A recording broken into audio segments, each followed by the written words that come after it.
Hello, Void. How you guys doing tonight? Well, I missed recording last night because I was tired. And I've done a lot of these this month, so bear with me. But got another one done, watched yesterday, so return to House on Haunted Hill. Now, a while back I reviewed House on Haunted Hill and the remake of House on Haunted Hill. So, now it's the sequel to the remake. And I don't know who asked for this, but I will say it's not just retreading the first one again, but it definitely feels like a lesser film. This one went straight to video in 2007, and it does feel like it. Now, it does have some things working in its favor, but it does a few things that do kind of bug me. First off, this one picks up a couple of years after the events of the first movie and addresses the survivors of that. Namely, the girl who survived, I can't remember her name now. Well, she's dead now from apparent suicide. Now, I've harped on that a lot in the Alien 3 review, that I kind of hate movies that just kind of invalidate the character surviving the first one. I complained about that at Friday the 13th Part 2 as well. This one I can be a little bit more lenient on because there was more going on with it, but still is annoying. So in this case, essentially we're following the sister of the main girl from the first one as this movie devolves into House on Haunted Hill meets National Treasure?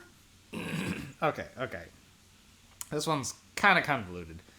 Now, there's a statue of Baphomet, bear with me here, that everyone's all up ons for. So that we got a teacher who, it's his life goal to find the statue, and he was in touch with the main girl from the first one, who apparently, according to the notebook from the doctor who ran the asylum, he had the statue. And however, the rival of the teacher, his former student named Desmond, he's then a mercenary now who's a treasure hunter and looking to get about $5 million for the statue. So they're all and they all get locked in a house together. So it's a group of mercenaries coercing a group of academics to figure out where the secret place is in the house. It's like a mini National Treasure, but without the cool puzzles or the charm of Nicolas Cage. So, the plot's a mess. The first one made no references at all to a Baphomet statue. And when they actually show the fucking statue, it doesn't look a thing like Baphomet. It looks like a melted Cthulhu idol.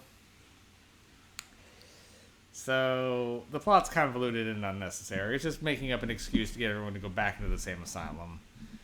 But has nothing to do with the original. Apparently the statue is the reason everything's like this, but sure.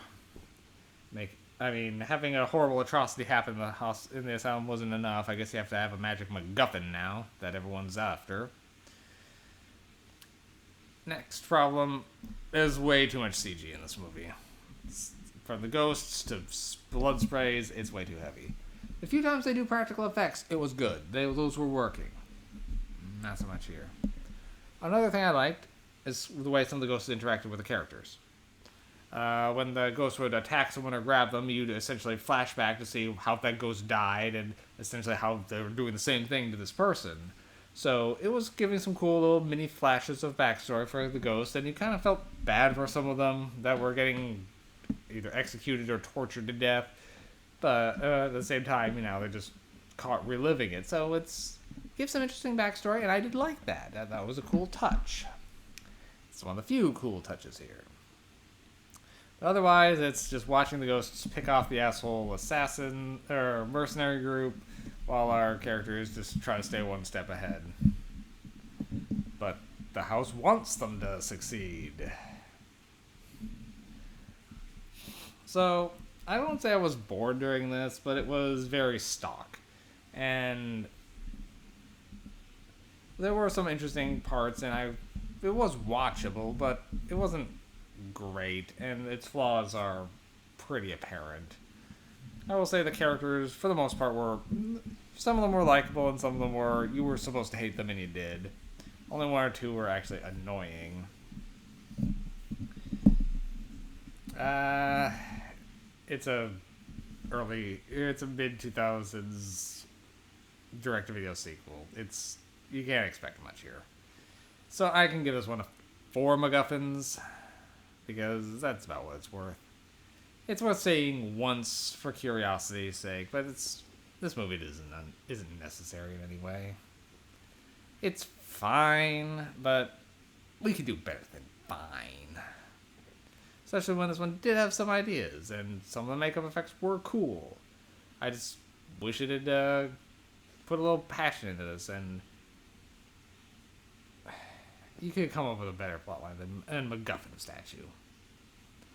Especially since it seems to just come so out of left field.